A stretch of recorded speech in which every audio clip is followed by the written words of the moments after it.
All right, yeah, thanks again for taking the time to join our session today. My name is Rich Guinness. I oversee sales here at Inscape. I'm also joined by Mikey Kramer here, who's our lead data analyst here at Inscape. He's going to be coming up here in a little bit after I'm done with my spiel. But super happy to be here. Thankful to Databricks to give us the opportunity to speak to you all today. I've never given a presentation in a situation like this with headphones on, but this should be fun. Looks like everybody's leaned in and ready to go. So first I want to kick it off with a bit of like an interactive question. How many people here in the audience are familiar or have heard of Inscape data before? All right, we got a few. Okay, I'll do one more. How many people have heard of automatic content recognition or ACR data? Okay. We got a few more. A little bit of education to do.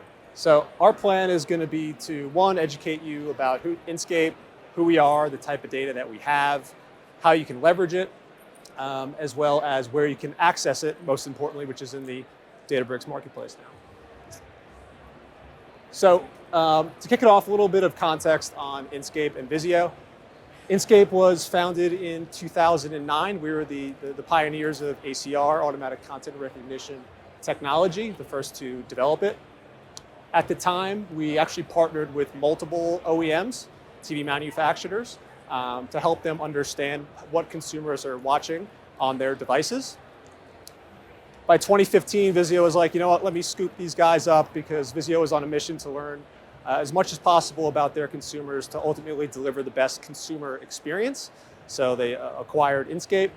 You fast forward a couple of years and we entered the data licensing market, particularly in the media, entertainment and advertising industry. And at the time it was a bit of a revolutionary thing, because we had data from millions of TVs in terms of what people were consuming. And at that time, really TV data sets were really more leaned into like traditional panel-based methods, where you use a small panel of people to project to national viewing. So we enabled advertisers and publishers to be able to do more with TV data, because you could establish that one-to-one relationship with the consumer and the device, similar to like a mobile phone or a desktop. So our tagline at the time was like, we can make TV digital. So that's how we started, and we grew the business. As time has went on, we've become more and more impactful in the measurement ecosystem. So all of the currency providers for TV measurement in the marketplace license our data and build their products and services on top of it. We partner with most of the large advanced measurement companies. So think of things like return on investment ad spend, or cross-platform reach and frequency. These are use cases where our data is really critical. We picked up an Emmy along the way, which you can win an Emmy for ad tech if you didn't know. We actually have 2 Emmys, one for our excellence in data, the other for our operating system at VIZIO. And then towards the end of last year, the transaction with Walmart was finalized, which is really exciting just for the future of VIZIO and Inscape and future opportunities.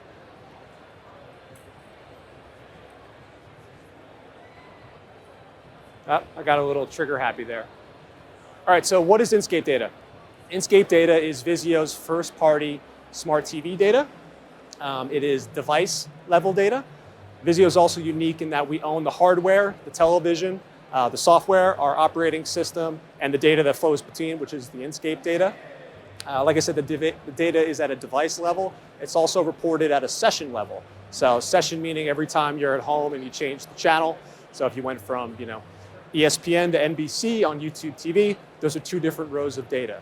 Right? And each row of data is enriched with device identifiers, as well as program and ad metadata, as well as information on how you are watching that piece of content or that ad exposure, right? Were you watching it on YouTube TV? Were you watching it on a set-top box? Did you watch it through an antenna, right? So we can give really granular source information. And the beauty of that, and really the beauty of our tech, and the tech being at the chipset level of the TV, is that we're able to connect the dots across linear and streaming, right? So we're able to, capture the full viewer journey from when someone turns on their TV to when they turn it off. And like I said, be able to connect all of that viewing, because as content gets more and more fragmented, it becomes increasingly harder to understand how and where people are consuming content. So that's really where we've made a good difference in the marketplace. So how do you work with us, and what type of products and services do we bring to to the marketplace, we really have three pillars of our business. First and foremost is our TV data products. So these are our core products that our customers have relied on for 8+ years of licensing data to them. Our two real pillars within this are our content feed and our commercial feed, which are pretty self-explanatory. The content feed reports on data in terms of what content's being played on the TV. And then the commercial feed reports data on the ad exposures with the content associated with that. So what content were they watching before or after they were exposed to the ad.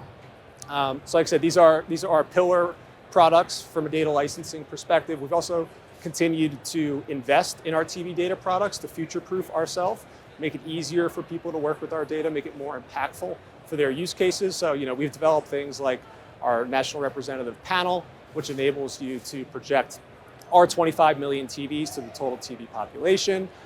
We have our own personification product, our co-viewing product. We developed our own proprietary technology called our tuner data, which actually extracts data from the tuner in the TV to understand what channel the TV is tuned to, which has made our local measurement and data much more robust. So this is an area we will always continue to invest in. Audience activation is a new and exciting pillar for us. This is something that brands are super excited about. It's something that we haven't supported widely in the marketplace for the last 5+ years. So now we can have conversations with brands directly about how they can actually leverage our smart TV data and signals to reach their consumers wherever they may be. And then last but not least is measurement. We've made great strides with our measurement products and services over the last 12+ months. We partner with some of the largest publishers in this space, really helping them solve problems related to that viewer journey I talked about, right? Because if you think about like a premium publisher, they have content broadcasted through over the air, through cable, to their direct-to-consumer app. People also consume their content through over-the-top devices, right? So we're able to stitch all of those different platforms and distribution into one holistic data set to help them understand things like, hey, what's the total size of my audience across all this different distribution? Or what's like the deduplicated reach and frequency of the ad exposures across all of this different distribution. So that's where we've been super impactful. Okay, one more here, and I'm going to round it out and pass to Mikey. But speaking of all the innovation we've done, enter Databricks and our Databricks partnership.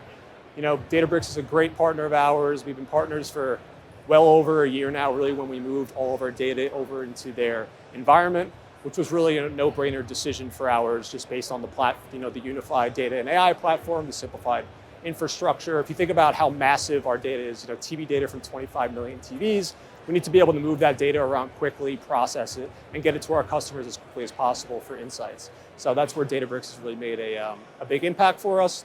We're also now supporting Delta Share, which is Databricks cloud-based sharing delivery, which is saving. Customers have leaned into already in just this short time that we started to support it, because it really helps them save time and money in terms of receiving the data, right? Because you don't have to do a lot of that unnecessary ETL and processing that our customers have had to do with more traditional-based delivery methods. And then third, and certainly not least, is we are now part of the Databricks marketplace, which I'm clicking to.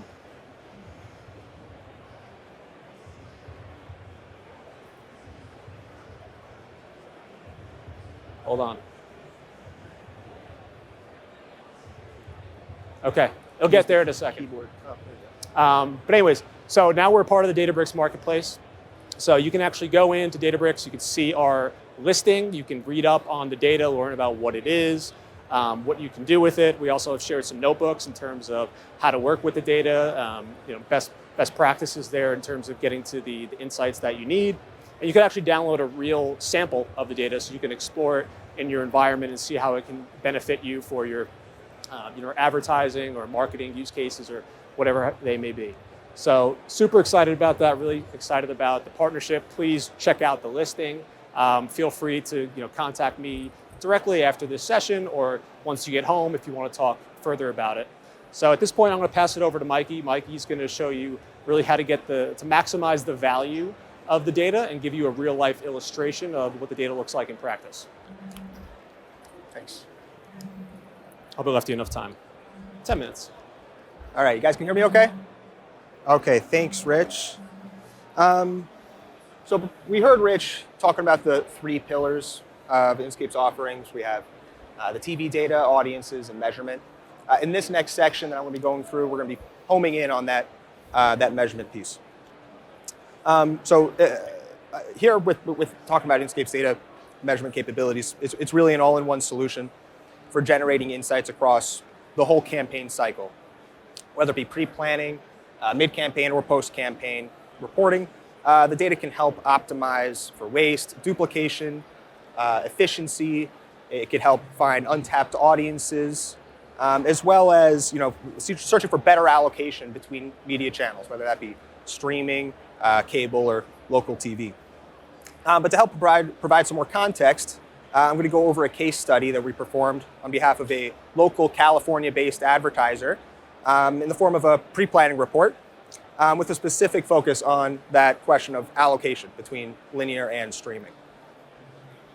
So here, this is our campaign overview. This is like that bird's eye view of how a campaign performed. And in this case, we're looking at around 2 months worth of a previously ran campaign for this California advertiser. We're just looking here in California. And so from left to right, we can start off just looking at the overall picture of the impression distribution here. So you can see how much we detected between linear and streaming. About 71% of the impressions came from streaming.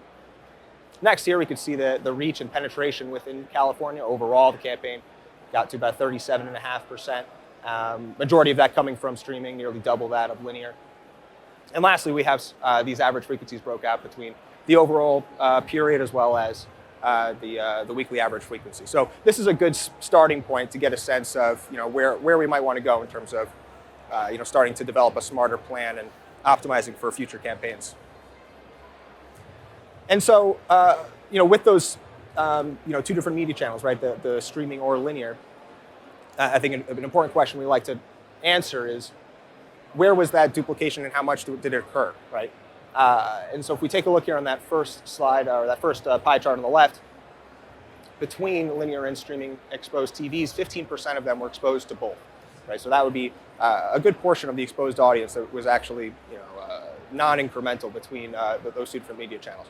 And you can see that represented here in terms of an actual reach to the state, where about 5.5% of the TVs in that state were exposed to an ad from the campaign on both streaming and linear.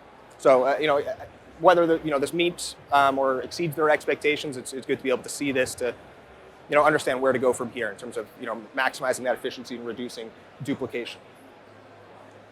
In that same vein here, we're breaking up the linear and streaming impressions by their average frequencies. On the left side here, we have TVs that were exposed, again, to only linear, only streaming, or both, and you can see how that stacks up. But I think more importantly here, we can curate this average frequency distribution, right? So on the bottom here, we have the average frequency for a given TV, and on the y-axis here, we have the share of all TVs exposed, and we can see here over the 2 months of this campaign window that we were looking at, and nearly 30% of TVs were ending up being exposed near 10 plus times, right? Depending on what their goals were, right? That could be something that might be eye-popping and to be looked into. I think most importantly here, we were able to see that the TVs that were exposed to both the linear and streaming portions of the campaign actually exceeded that of the share of TVs that were exposed only on linear, right? So that could be an important stat to keep in mind when deciding how to better allocate in the future. This slide is just, specifically focusing on that linear allocation, between local and cable. We think this is pretty powerful here. This is the incremental reach by network. So to read this, we graph the linear affiliates, whether they be cable or local, on the bottom here on that x-axis by total reach for the campaign, right? So in this case, NBC had the furthest reach within California for this advertiser, second ABC, and so on. And there on the y-axis is that penetration to the state. The entirety of each stacked bar is the total reach for that network, right? So the light portion plus the orange portion there would be the total reach for a given network. But as you can see how it diminishes, the orange portion is just what's incremental with each subsequent network. So for ABC, only 2.4% incremental reach was gained on top of NBC, right? The rest there, 3.5%, was actually duplicated. These were TVs that were already exposed from the NBC inventory. And subsequently, CBS, 1.1% were exposed incrementally, while the rest of them were not, and they were duplicated. So this is an important, fact when buying linears, that especially in this current marketplace, you essentially run out of space real quick. Eventually you really do lose out on incrementality, while of course your average frequencies will continue to rise. So that's that green line we have overlaid here, that even as incrementality continues to decrease, average frequency continues to rise. So I think this is a powerful metric that our clients have been able to take advantage of to identify those specific networks that could be ripe for reallocation here. Lastly, we wanted to be able to highlight the geographic data that Inscape has been able to provide, right? So on top of the content metadata that we're collecting, we also have TV information just, at the zip code level. And so in this case, we're able to break it out by market and take a look at where where reach was distributed between linear and streaming. So you can see here that the California's reach saturation was highest in Bakersfield for streaming, while it was highest in here San Francisco for linear. So this has helped to figure out how to reduce those blind spots and guide smarter geo-targeting for future campaigns. And so with that, thank you, and I hope you guys have a better understanding of what we offer now.